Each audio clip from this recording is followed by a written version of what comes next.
Here's a guy who played a little baseball, thought about playing a little more baseball back in 1983 when the NFL draft came around. Former Broncos quarterback, Hall of Famer, two-time Super Bowl winner, executive VP of football operations now for the Denver Broncos. If he wasn't in the Hall of Fame as a football player, he could be building a Hall of Fame legacy as a football executive. John Elway joining the program. John, how are you, sir? Mike, good. How you doing? I'm doing great. How good do you think you could have been if you had played baseball instead of football? You know, that's always a good question. I've thought about that several times. I know I had a lot of my classmates, a couple of my classmates went on and had, good major league careers, Steve Buechele and Mike Aldrete, and so that's always a big question. I always spent a lot more time on football than I did baseball, so I always thought if I had reversed that, how good I could have been at baseball. I think I could have competed, there's no question. Could you have done the Deion Sanders play two sports, a little football, a little baseball, all in the same year? No, I don't think so. I think as long as football was, as long as that season is, I think mentally, I don't know how they did it in the fact that that's so much. I mean, baseball, I respect the heck out of those guys playing 162 baseball games, playing every single day. I know when I went and played 6 weeks for the Yankees up in Oneonta, New York, it was up there for 6 weeks, and playing every single day is a mental challenge. There's no question about that. What's tougher, throwing the football in an NFL game or trying to hit Major League pitching? Well, I think hitting Major League pitching is safer, but I think I was better at throwing the football. Now, you've got a quarterback who doesn't play baseball, but he is pretty good when it's time to mug for the cameras. Did you get an invitation to join the DirecTV spot that Peyton Manning did with his brother Eli for this year? He kept that under wraps, and so I didn't get a chance to see that or hear about it until it finally came out. But it was fun watching when it did come out. This is Peyton Manning's second season. Last year, you guys got close to the Super Bowl. You had the loss at home to the Ravens. I've seen that you've said that maybe that'll provide the same kind of kick that the loss to the Jaguars did for your Broncos back in 1996, 2 straight Super Bowls after that. But if the Broncos would win it all this year, would you have any concern that maybe Peyton says, that's it, I'm good, I'm done, I'm walking off into the sunset? I'd like to cross that bridge with him and see where he is. We have not talked about what his plans are, but I would definitely like to be able to have that conversation with him.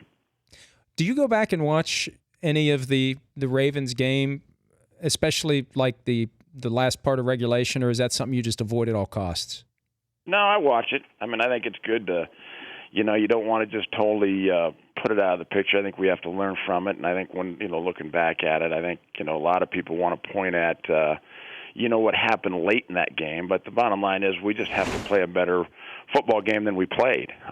We didn't play very well. It was by far a worse football game than the way that we played all year, and so you get in the playoffs, and once you get through the regular season and get in the playoffs, that's when you have to be playing your best football. And we just didn't do that last year against the Ravens, and they really, they did a tremendous job of getting the momentum and making the big plays when they had to. Talking to John Elway, Broncos Executive VP of Football Operations, how are the 2013 Broncos different from the 2012 Broncos that had that 11-game winning streak, 7 points or more, and got within a game or two of the Super Bowl?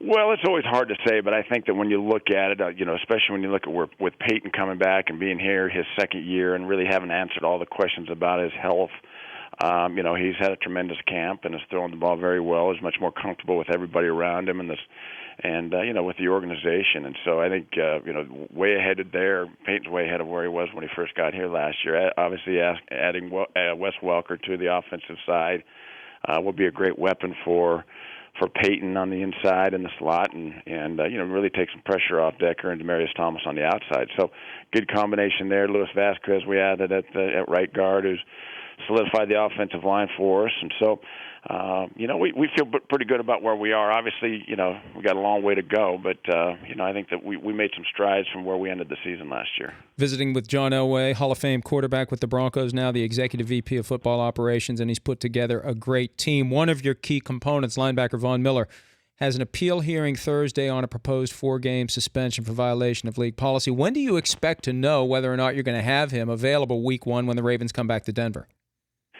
We really don't know. We're hopeful it's soon, but those things kind of move at their own pace. And so It's really kind of up to the league and Vaughn's representatives, and so we kind of just stay in the background and wait to hear the information as we get it. But what do you do when you have a game 3 weeks away? How do you plan? Are you planning to not have him, or are you planning to have him available when week 1 rolls around? Well, Vaughn's been running with the first team, but you never know, and so I think that this is the time of training camp where everybody's getting a lot of reps, and we're putting different people and moving combinations around, and so we'll be ready to go either way. Hopefully, as you know, we're very hopeful that he's with us, but then again, that's up to the league and what they decide to do. A lot of mobile quarterbacks now in the NFL, and teams are taking advantage of it. You guys actually flashed the pistol formation in your preseason opener. Not that Peyton Manning's going to run the read option and take off with the ball, but or is that what you're trying to put in the minds of the defensive coordinators, that maybe Peyton's going to take off with the ball? No, even though we put him in that situation, I still don't think that's what they're thinking. But it does help us a little bit in shotgun to be able to run the football a little bit more effective in that pistol formation. Could you line up with him right now and beat him in a 40-yard dash? It'd be close, but no, I'm not so sure. I might pull about both hamstrings if I tried to do that. Would you have liked to have been in one of these offenses now that we see where the guys are getting the opportunity to run the football? I mean, you ran it from time to time, not by design. Would you have liked to have had some more designed runs? Yeah, I mean, I think with where the league is, the game is going, and obviously, spreading the field a lot more, and the hurry-up offense is doing a lot more things at the line of scrimmage. Back when I was playing, the audible system for us was more to really get out of a bad play rather than get ourselves in the best play we possibly could, like it is now. And so, the game has changed. But I would also say that I was thrilled when I played. At the time that I played, and was very lucky to be able to play for the Broncos, and like I said, get those Super Bowls. And so the game has changed, and it'd have been nice to have some of the weapons that Peyton has. Not that I didn't have great weapons, but I think that the game's just changing. If we gave you a week or so to loosen up and get ready, how far do you think you could still throw a football? Actually, my arm actually feels pretty good. I don't throw the ball a whole lot. It just takes me a little longer to get loose. But, I still think I could throw it pretty good because I tore that bicep tendon late in my career, and that was really the only problem that I had with my shoulder. So I've had no shoulder problems. So I would think that hopefully I'd still be able to throw it okay. When you say pretty good, give us a number, 65, 60, how far? I would say 60 is what I would guess, is what I could get it probably right now. Now, finish this sentence. We've been doing this with all the coaches and executives who've been on with us this week. The Denver Broncos will make the Super Bowl if we continue to if we take it 1 week at a time and don't look at the big picture and keep the picture small, and the picture is what's right in front of us week to week, and then continue to build off week to week, and then we have a chance to get there. You get a chance to play the Ravens week 1. Do you want to play the Ravens again in the postseason? Well, we're looking forward to playing the Ravens, but the thing is, they're a great football team, a great organization. They've done very, very well, and they're champions, and so it'll be a good test for us. And we know anytime we play them, we're going to have to play our best football because that's the type of football team that they are. Well, John, thanks so much for taking some time. Good luck this season. We hope to see you when we're out in Denver for week 1, and we hope to talk to you again soon. Thanks, Mike. That's John Elway, Hall of Famer.